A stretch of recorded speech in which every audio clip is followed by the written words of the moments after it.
Қайда қараптың?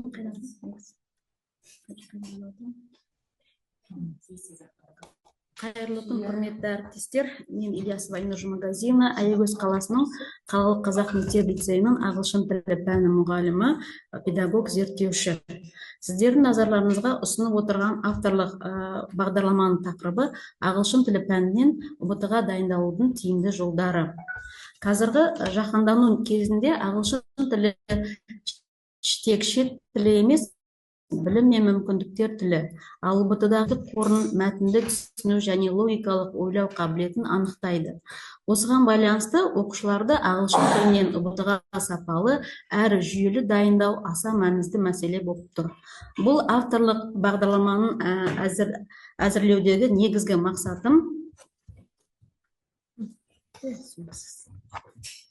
мақсатым оқушылардың ағылшын тілі пәнінен ұлттық бірыңғай тестілеуге заманауи әдістер арқылы сапалы әрі тиімді дайындау. Міндеттері: оқушылардың грамматика, лексика және мәтінмен жұмыс дағдыларын дамыту, интерактивті құралдар пайдалану арқылы оқушылардың қызығушылығын арттыру және де тестте жиі кездесетін сөздерді меңгерту, тақырыптық сөздік қорын жинақтау, ұбт форматындағы тапсырмаларды орындау стратегияларын меңгерту, көп жауапты сұрақтарды талдау. Сонымен қатар, ұбт мәтіндерін оқып, түсінуді дамыту, мәтіннен қажетті ақпаратты табу, негізгі ойды анықтау болып табылады. Бағдарламаның өзектілігі: аталған тақырып әлемдік білім беру үдерісінде ұбт-ға дайындалудың заманауи әдістері халықаралық тілдік стандартқа сәйкес әзірленсе, бұл оқушылардың тек ұлттық емтиханға ғана емес, халықаралық IELTS, TOEFL дайын болуына өзекті. Отандық білім берудің сапасын жақсарту, оқушыларды тиімді әрі сапалы дайындау, заманауи әдіс-тәсілдер, яғни онлайн платформалар, интерактивті қосымшалар қолдану оқытуда және дағдылар мен қызығушылықтарды ояту қазіргі кезде өзекті. Жаңартылған білім беру бағдарламасы аясында оқушылардың шығармашылық ойлау қабілеті мен функционалдық сауаттылығын дамыту және алған білімдерін өмірде қолдана білу қазіргі білім жүйесінде маңызды. Бағдарламаның жаңашылдығына тоқтала өтсек, бұл ағылшын тілінен ұбт-ға дайындалуда заманауи онлайн платформалар, мобильді қосымшалар, геймификация әдісі, интерактивті тесттер, жиі құралдарын қолдану оқушылардың нәтижесін жақсартады деп ойлаймын. Ағылшын тілінен ұбт дайындалуда заманауи әдіс-тәсілдерді қолдану, ол 11-ші сынып білім алушылардың тыңдалым, оқылым, жазылым, айтылым, тілдік дағдыларын қалыптастырады. Енді күтілетін нәтиже, ол біріншіден оқушылардың грамматика, лексика және мәтінмен жұмыс дағдыларын дамытады, тестте жиі кездесетін сөздерді меңгереді, тақырыптық сөздік қорын жинақтайды, ұбт форматындағы тапсырмаларды орындау стратегияларын меңгерту, көп жауапты сұрақтарын талдайды. ұбт мәтіндерін оқиды, түсінеді және дамытады. ұбт сұрақтарын құрылымын үйретеді, яғни оған кіреді грамматика, сөздік қор, мәтінмен жұмыс, сөйлемді толықтыру, қателермен жұмыс істеу және қателермен жұмысты талдай біледі. Және оқушылар уақытты дұрыс басқаруға дағдыланады. Енді осы ұбт-ға дайындалу барысында осындай ресурстар мен әдістерді қолдануға болады. Олар халықаралық платформалар, мысалы British Council және Oxford Study сияқты сенімді платформалардан тесттер, материалдар алуға болады. Екіншіден, онлайн сабақтар арқылы үйренуге болады. Онымен жеке және топтық форматтағы вебинарларға қатысуға болады. 24/7 қолжетімді. Ресми тест тапсырмалары ұлттық тестілеу орталығының соңғы үлгідегі сұрақтар мен мысалдарын алуға болады. Және аудио-видео материалдар тыңдау дағдысын жетілдіруге арналған заманауи контент. Енді бағдарламаның қорытындылай келе, бағдарлама тәжірибе барысында өзінің тиімділігін көрсетті.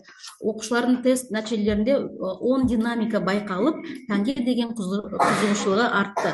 Қорытындылай келсе, ағылшын тілі пәнінен ұбт-ға дайындалудың тиімді жолдары атты авторлық бағдарлама оқушыларды ұбт-ға мақсатты, жүйелі және нәтижелі дайындауға арналған практикалық маңызы жоғары әдістемелік құрал деп есептеймін. Назарларыңызға рахмет. Келесі.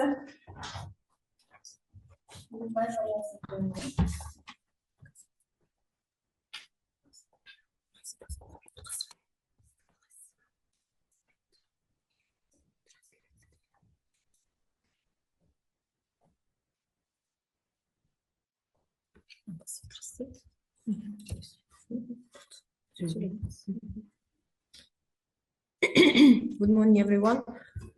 I am Murumbayeva Aliya Sinjanovna, an English teacher from General Secondary School number 6, with boarding school, Ayagos region. The theme of my author's research work is improving English speaking skills with AI-powered word recognition tools. Let me start with a simple question. How many of you have studied English for many years but still feel nervous when you have to speak? You know the grammar, you know the words, but when it's time to speak, your mind goes blank. You are not alone. This is one of the biggest problems in language education today. Students often lack confidence, real speaking practice, and personal feedback. That is exactly where artificial intelligence can make a powerful difference. Today, I would like to share how artificial intelligence-powered word recognition tools can help students speak English more confidently, clearly, and naturally. When we think about learning languages, we usually imagine textbooks, classrooms, and teachers, but technology is changing this picture. Artificial intelligence is no longer science fiction. It is already in our pockets, in our phones, in virtual assistants, and in language learning applications. One of the most useful AI technologies for learners is speech and word recognition tools. And these tools can help, can listen to your voice, analyze your pronunciation, detect mistakes, and give instant feedback. In simple words, they become your personal speaking coach. During my research, I developed and tested, it has created a 34-week learning program for grade 9 that integrates AI tools into English speaking practice. And let me explain the practical part. In the classroom, students did not just listen, they spoke. First, they practiced pronunciation. Students read words and sentences aloud while AI tools analyze their speech. When a student mispronounced a word, the system immediately showed the mistake or error and suggested the correct pronunciation. Students repeated the word. This simple activity created an important habit, learning from mistakes immediately, in immediate way. Secondly, students worked with dialogues and role plays.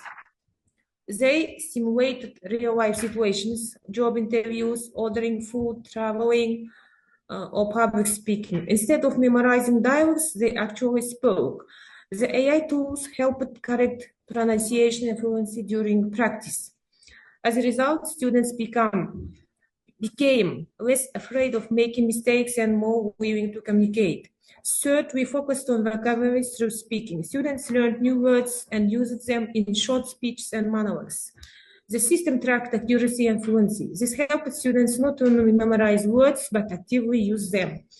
We also organized group discussions and short presentations. Students prepared small speeches and received both teacher feedback and AI feedback too. This combination improved their confidence and public speaking skills. So, what were the results? The changes were clear. Students started speaking more fluently. Their pronunciation improved. They became more confident and active in class. And most importantly, they were no longer afraid to speak English. And many of my students started to speak, let me try, instead of I can't speak English. And why did this happen? Because AI created a safe learning environment for studying English language. Students could practice without fear of being judged. They could repeat as many times as needed. They could see their progress. However, I want to make one thing very clear. Artificial intelligence is not here to replace teachers. AI is here to support teachers. Technology works best when it is combined with human guidance, motivation, and creativity. Together, they create powerful learning experiences. If we want our students to speak better, we must give them more speaking opportunities, real-time feedback, and personalized practice. AI-powered tools make this possible. They bring the language environment closer to students, even they are not in an English-speaking country. And let me end with this thought. The future of education is not about choosing between teachers, humans, or technology. It is about combining both of them. When we use artificial intelligence wisely in the right way, we do not only teach students English, we help them find their voice. Thank you for your attention.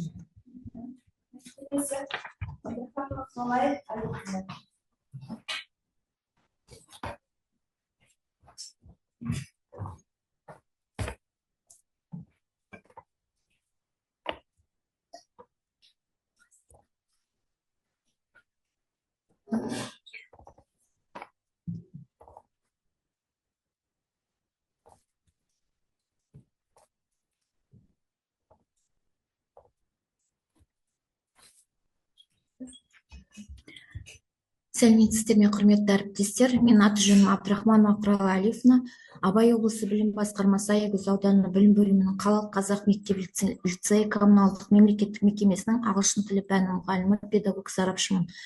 Бүгінгі менің сіздерге ұсынып отырған авторлық бағдарламаның тақырыбы Creative Tasks in English Lessons to Develop Speaking, Reading, Listening and Writing Skills. Бағдарламаның міндеттері: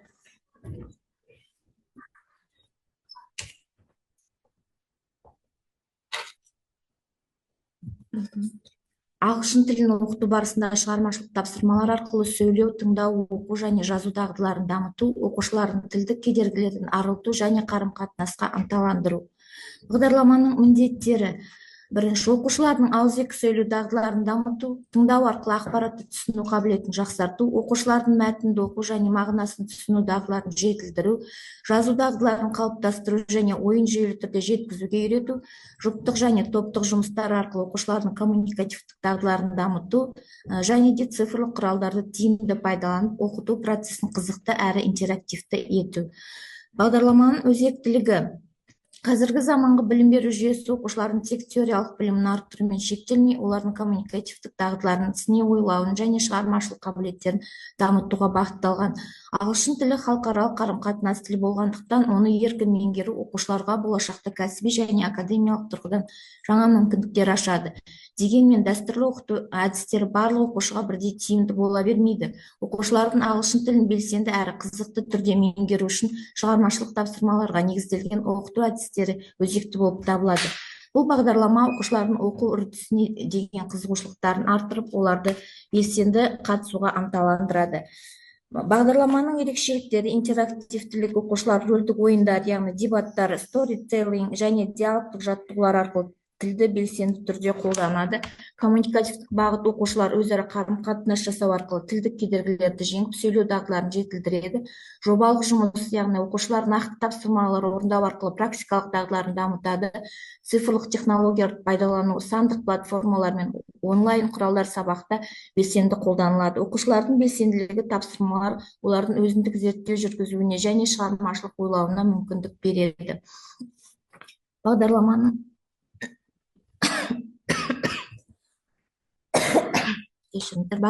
жаңашылығы, яғни Creative Tasks in English Lessons to Develop Speaking, Reading, Listening and Writing Skills бағдарламасы дәстүрлі түрлі оқыту әдістерінен ерекшеленіп, шығармашылық тапсырмалар арқылы оқушылардың тілдік дағдыларын жан-жақты дамытуға бағытталған. Бағдарламада қолданылатын рөлдік ойындар, оқиғалар құрастыру, интерактивті оқу және сандық жазба тапсырмалар үшін оқушылардың тілді меңгеру қызықты әрі тиімді болады. Күтілетін нәтижелер: оқушылардың сөйлеу дағдылары жақсарады және еркін қарым-қатынас жасай алады. цифрлық құралдарды пайдалану арқылы білім алуға деген қызығушылық артады, тыңдау дағдылары дамып, аудио және видео материалдарда негізгі ақпаратты түсіне алады, оқу дағдылары жетілдіріліп, мәтіннің негізгі ойын анықтай алады, жазу дағдылары дамып, өз ойын жүйелі түрде жеткізе алады, жеке және топтық жұмыс жасау қабілеті артады, оқушылардың ағылшын тілінде еркін пікір алмасу дағдысы қалыптасады, шығармашылық тапсырмалар арқылы өзіндік пікірін білдіреді.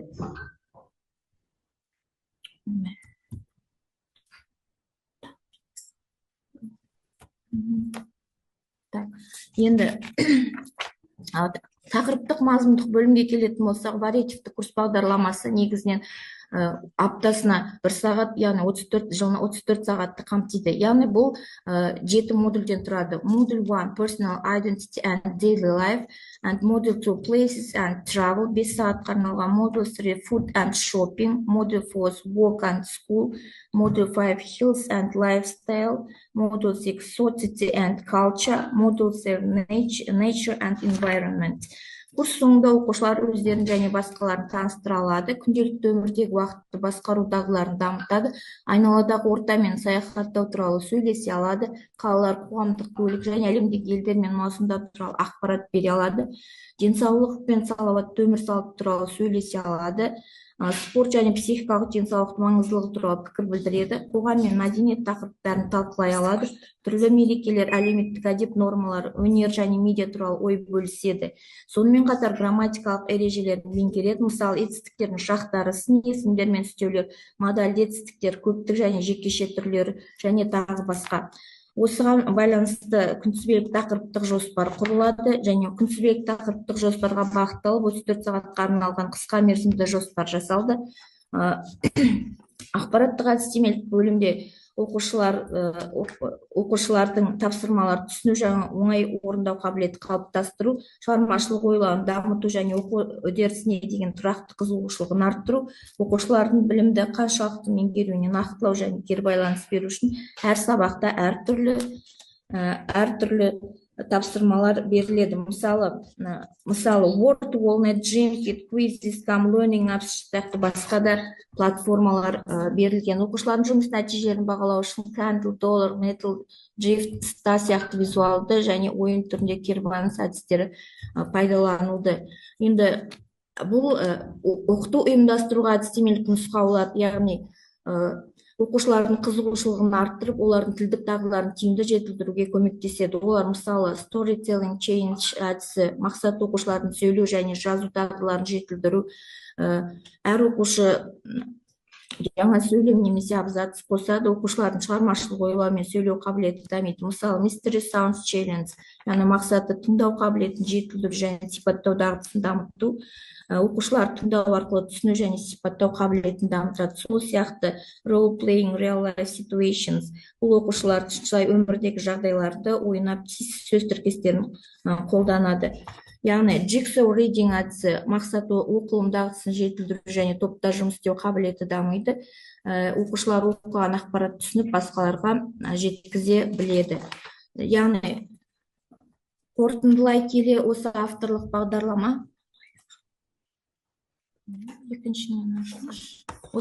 бағдарлама аясында бірнеше басылымдарға мақала жазылып, іс тәжірибемен бөлісіп, сертификаттар